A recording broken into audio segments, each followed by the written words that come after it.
toutes et à tous, on se retrouve aujourd'hui pour une toute nouvelle vidéo sur la moisson du blé 2020. On voit déjà, premièrement, que les ébis sont bien courbés. Donc on a un peu de tout en taille d'aspect. La parcelle, là vous voyez, il y a la moissonneuse qui est là-bas.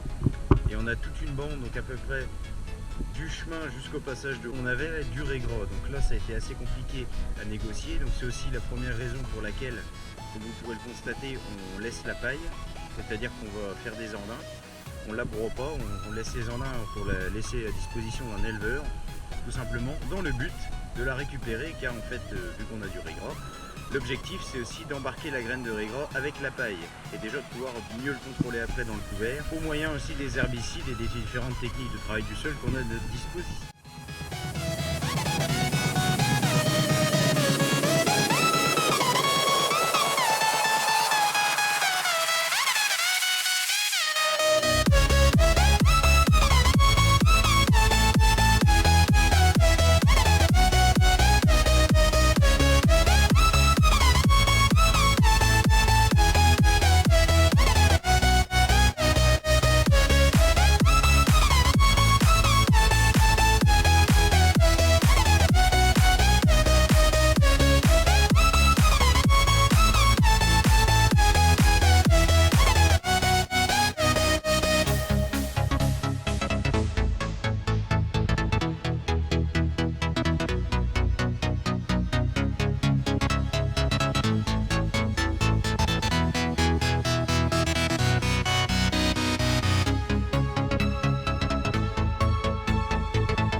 On a un grain qui est bien mûr là ce coup-ci, parce que même si on fait le petit essai à croquer sous la dent, etc., on sent bien qu'il est dur. Il y a encore quelques grains qui sont un peu verts, comme vous pouvez le voir ici. Après ça, il suffira d'aller livrer. Lorsque l'on doit livrer, on remplit un bon de livraison. Donc alors, je vais le faire avec vous. L'objectif du bon de livraison, c'est de pouvoir référencer un petit peu tout ce qu'on a apporté au silo durant la moisson et d'avoir une traçabilité finalement sur que nous avons amené et qui sera référé au bon de réception que nous donnera le stylo. Donc là, on est sur du blé tendre de variété, comme je vous l'ai dit, Chevignon. C'est simple comme bonjour à remplir un ticket comme ça. Franchement, le contrat, oui ou non, ça dépend de ce que vous avez. Type d'apport, c'est un apport tout simple, c'est un adhérent, vous mettez le code du transporteur, on ne sait jamais. Comme ça, au moins, on peut vous référencer par rapport à ces codes de transporteur. Donc là, c'est par exemple la plaque qu'on a derrière le tracteur, ou sur le nouveau tracteur, c'est une plaque d'immatriculation. Et ensuite, vous avez la date de livraison, donc c'est pas bien compliqué, hein. Nous sommes le 11 juillet 2020. Et ensuite, le silo, vous mettez le lieu du silo, c'est-à-dire pour moi, Tonnelière, dans l'Aube. Et voilà. Donc après, il vous reste simplement qu'à signer et à mettre le nom ou la raison sociale de l'exploitation dans laquelle vous travaillez ou de votre exploitation. Après, c'est tout con. Il suffit d'arracher le bon. Et voilà.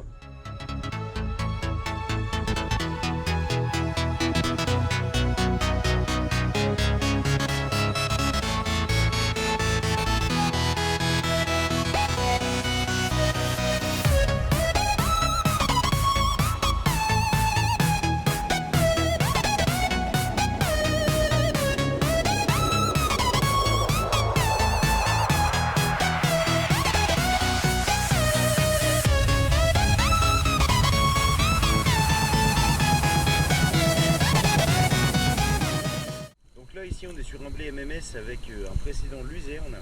Donc l'intérêt du précédent luzerne, c'est évidemment la restitution d'azote. Donc en fait la plante de la luzerne, avec les caractéristiques qui lui est propre, comme toutes les fabacées, qui vont capter l'azote atmosphérique, la N2 de l'air, et qui grâce aux bactéries azotobactères qui vont synthétiser cet azote en azote minéral, va permettre à la plante de se développer, d'être ainsi indépendante de nutrition azotée, sachant que l'azote c'est un des éléments minéraux majeurs qui composent la plupart des rendements chez les plantes. L'intérêt justement, c'est de bénéficier de 30 à 40 unités de restitution de l'azote, avoir installé une fabacée, donc que ce soit une luzerne, des pois, des févroles. Parce que vous pouvez observer qu'on a aussi bien des épis de blé avec des barbes que des épis de blé sans barbe. Alors on a un peu toutes les variétés dans le MMS, là je ne saurais pas vous dire exactement.